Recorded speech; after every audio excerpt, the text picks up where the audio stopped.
Hey, and we're live. Hello, everyone. Yeah, a little bit out of the blue, this, isn't it? But hang on, my levels are just a nightmare. There we go. Bring that down a little bit. And that could be a little bit better framed, but that's the fun of being live. Yes. So, hello to all on this glorious Sunday evening. Yeah. So I just thought, why not? I'm gonna do a live stream. Because this day next week Yan is ang pagbati ng YouTuber na si Stephen o VoteSaxon07 sa viewers ng kanyang livestream noong gabi ng December 18, 2022. Mula alas 6 ng gabi hanggang alas 12 ng madaling araw, ni-livestream ng lalaki ang kanyang paglalaro ng Grand Theft Auto. Sa mga oras ding yon, sa isang bahay 30 kilometro mula sa kinaroroonan ni Stephen, isang babaeng nagdadalang tao ang walang awang sinaktan, pinahirapan at iniwang wala ng buhay. Sa unang tingin ay tila walang kinalaman sa isa't isa ang mga pangyayaring ito. Pero actually, si Stephen at ang babaeng biktima ay may malalim na koneksyon. Sila ay magkasintahan at si Stephen ang ama ng kanyang dinadala. Subalit ang nakapagtataka, si Stephen din ang ngayon nakakulong at nakatakdang litisin sa kasong pagpatay sa kanyang nobya. Pero paano nangyari yon kung noong oras na ginawa ang krimen, daang-daang tao ang nanonood sa live broadcast ni Stephen? Ito marahil ay isa sa mga pinakakalkuladong kaso ng pagpaslang na inyong maririnig. Subalit kung modernong teknolohiya ang ginamit ng suspect para pagtakpan ng kanyang krimen, modernong teknolohiya rin ang wawasak sa kanyang mga hinabing kasinungalingan.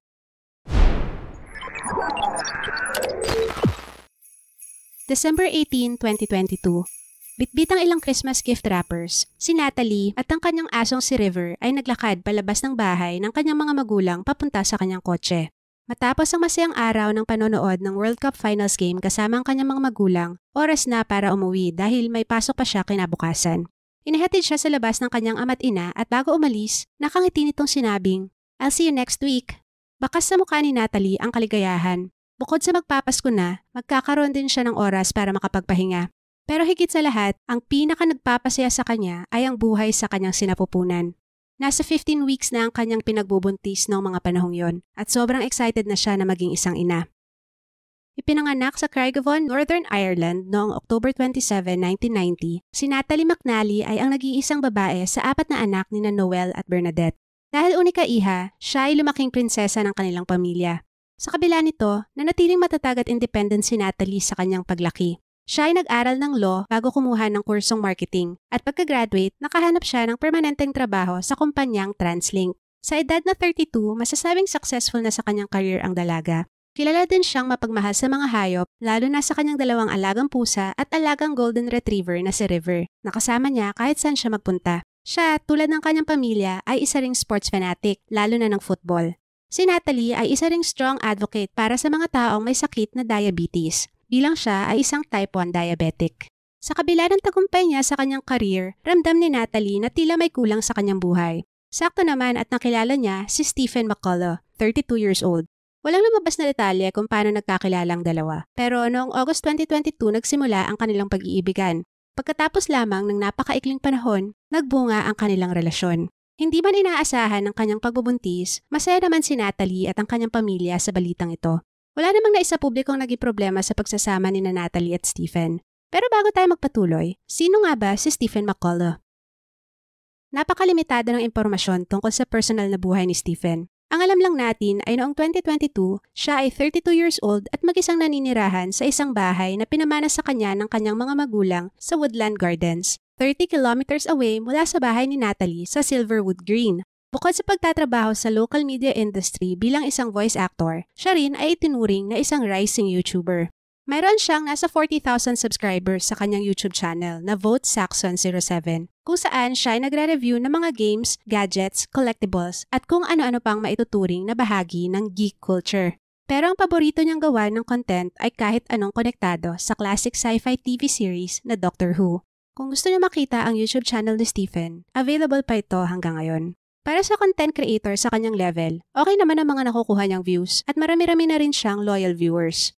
Kaya nga noong December 18, 2022, na-excite ang kanyang mga followers na mag-post siya sa X tungkol sa kanyang livestream na gaganapin simula alas 6 ng gabi ring yon. Ang stream ay may title na The Violent Night Christmas Live Gaming Stream. Ayon sa CCTV footage, alas 7 ng gabi nakauwi si Natalie galing sa bahay ng kanyang mga magulang. Nakita nito ang post ni Stephen at nilike niya ito. Na makita ito ng lalaki, nag-text ito sa nobya at sinabing, "Wish me luck," na nireplyan naman ng babae ng, "I might have a peek at your livestream later." At ilang sandali lang pagkatapos ng pag-uusap na yon, nag-umpisa na ang livestream ni Stephen na tumagal ng 6 na oras. Kinabukasan, December 19, nag-alala ang mga katrabaho, kaibigan at pamilya ni Natalie nang hindi ito pumasok sa trabaho at hindi rin makontak na hindi umano tipikal na ugali ng dalaga. Isa pa, buntis siya kaya mas matindi ang kanilang naging pangamba. Kaya nga 10:00 ng gabi, nagdesisyon ang boyfriend na si Stephen na pumunta sa bahay ni Natalie para i-check ang kanyang kalagayan. Pagpasok niya sa bahay, nagulantang siya sa nasaksihan. Ang kanyang nobya ay duguan at obvious na maraming oras na itong binawian ng buhay. Agad siyang tumawag sa emergency at nang sila'y dumating, nakumpirma nga ang masaklap na katotohanang wala na si Natalie. Sa gitna ng kaguluhan ng gabing yon, tumakbo palabas ang alaga ni Natalie na si River at nabundol ito ng sasakyan. Buti na lang nakaligtas ito at napunta sa pangangalaga ng mga magulang ng dalaga. Nang gabi ring yon, inaresto si Stephen para sa suspicion of murder dahil madalas, ang unang iniimbestigahan ay ang pinakamalalapit sa biktima. Bukod dyan, ang lalaki ang nakadiskubre sa nangyari kay Natalie, kaya siya rin ang naging prime suspect. Subalit agad din siyang napalaya dahil sa solid niyang alibi, ang kanyang 6 na oras na livestream noong mga sandali na nangyari ang pagpaslang.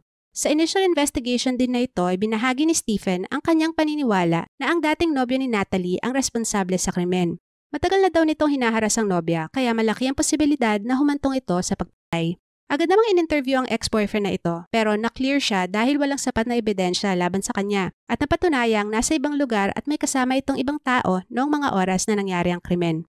Isa pang individual ang inaresto ng mga pulis pero agad itong nakapagpiyansa. Lubos na nagdalamhati hindi lang ang pamilya ni Natalie kundi ang buong komunidad at maging ang buong bansa.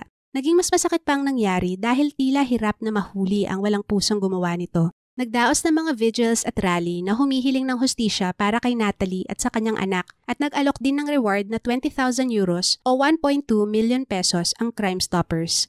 December 26 nang inihatid sa kanilang huling hantungan si Natalie at ang kanyang baby boy na pinangalanang Dean. Subalit isang araw bago yon, araw ng Pasko, kasama si Stephen ang pamilya ni Natalie na nagdalamhati. Humingi umano ang lalaki ng 20 minuto para makasamang mag-isa ang katawan ng girlfriend at pumayag naman ang pamilya McNally.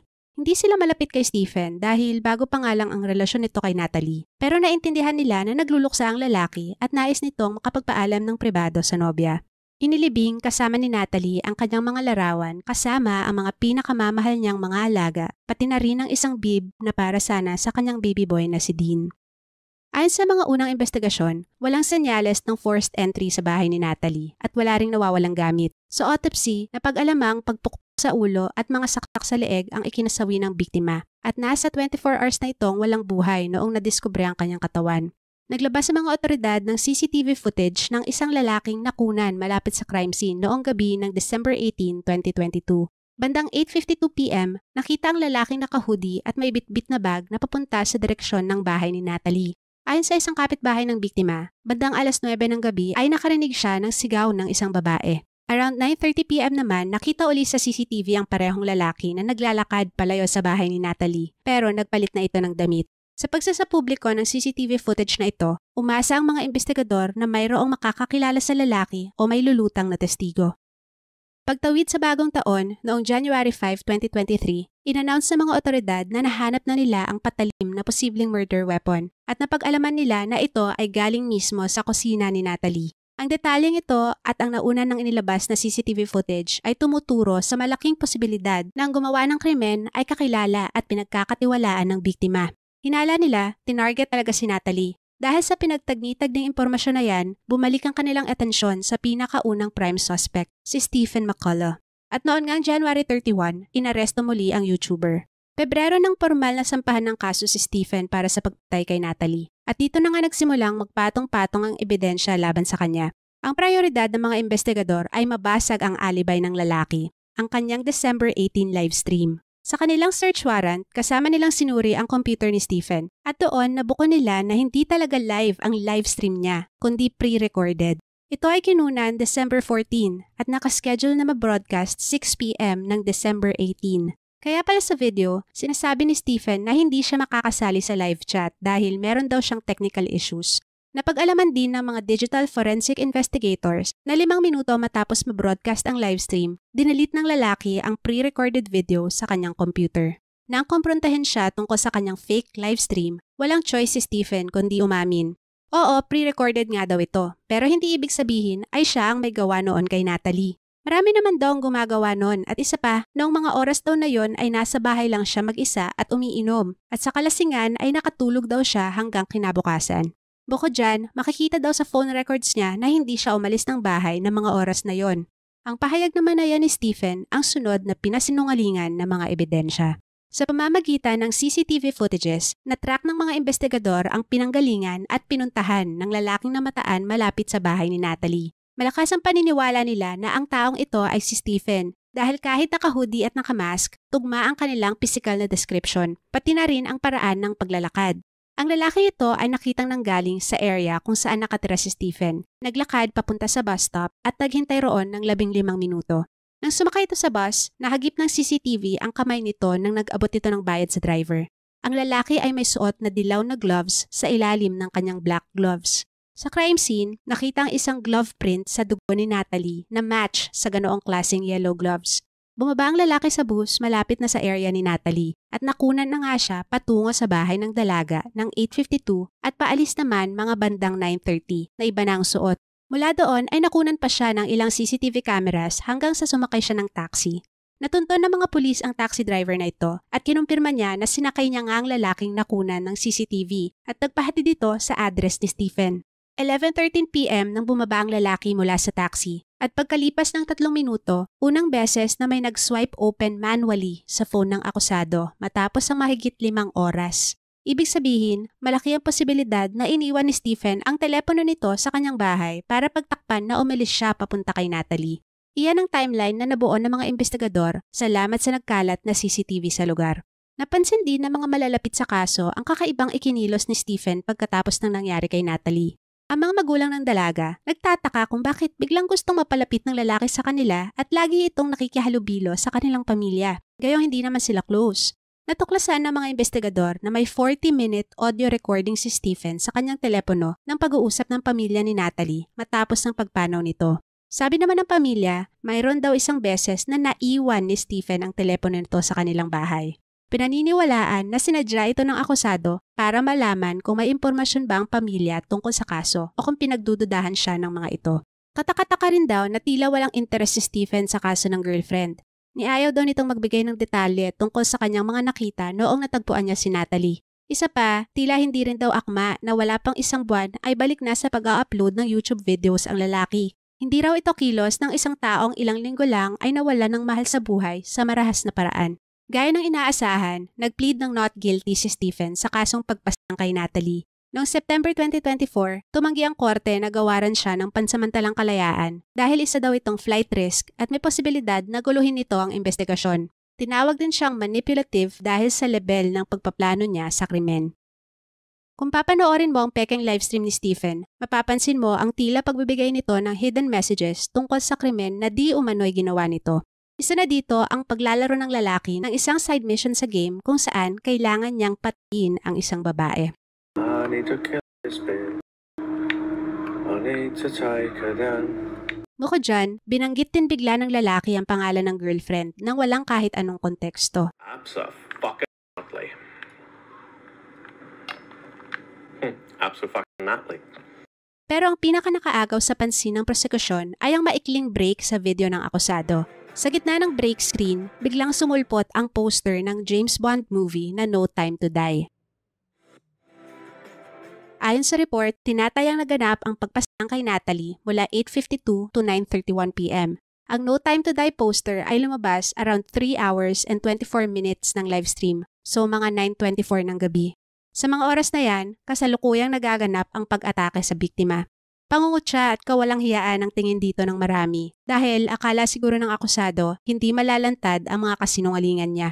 Ayon sa prosekusyon, karamihan man sa ebidensya ay circumstantial at hindi direkta. Sapat na daw ang mga ito para idiin si Stephen. Sa dami ng nakalap nilang circumstantial evidence, hindi daw pwedeng idahilan ng akusado na nagkataon o coincidence lang ang lahat. Itinakda ng korte na simulan ng trial laban kay Stephen McCullough noong May 6, 2025 Sa kasamaang palad, hanggang sa pag-upload ko ng videong ito, unang linggo ng Hunyo 2025, hindi pa rin sinisimulan ang paglilitis. May mga eksperto daw na nais hinga ng pahayag ng kampo ni Stephen at hanggang ngayon ay hindi pa nila ito nagagawa, kaya nade-delay ang proseso ng hustisya para kay Natalie. Kung si Stephen nga ang pumatay kay Natalie, ano naman ang kanyang motibo? Ang teorya ng mga investigador ay galit at selos. May mga nakita umano sila sa WhatsApp Messenger ng dalaga na conversation nito sa kanyang ex-boyfriend. Ang pag-uusap daw ng dalawa ay may pagkasexual at maaaring nadiskubre ito ni Stephen ilang araw o ilang linggo bago ang krimen. Ayon sa digital evidence, isang araw bago pinasang si Natalie, 9 beses in-unlock ang telepono nito at base sa pagsusuri, marahil ang akusado ang nag-access dito. Pinagtibay lalo ang motibong ito nang naungkat ang history ni Stephen. Noong 2019, nagsampa ng reklamo ang kanyang karelasyon noong mga panahong yon matapos siyang saktan ng lalaki. Ayon sa report, umamin si Stephen na sinampal niya ang girlfriend, pero may dahilan naman daw siya. May nakita daw siya sa phone ng nobya na hindi niya nagustuhan, kaya nasaktan niya ito. Kinalaunan ay inurong na rin ng babae ang reklamo. Nakakilabot ang pagkakatulad ng nangyari sa babaeng ito at ang nangyari kay Natalie. Mapalad ang ex ni Stephen dahil nakalabas siya sa kanilang relasyon ng buhay, hindi katulad ni Natalie. Naway maumpisahan na ang paggulong ng hustisya para kay Natalie at Baby Dean. Ang ginawa ni Stephen McCulloch, kung mapapatunayan, ay isa sa mga pinakamalalang klase ng pagtataksil. Ang pagkitil sa buhay ng taong nagtiwala at nagmahal sa kanya at walang awang pagdamay sa kanyang sariling dugot laman. Ang metikulosong pagpaplano ng krimen, pati ng kanyang magiging alibay, ay nagpapakita kung gaano siya kakalkulado ng kanyang kawalang puso.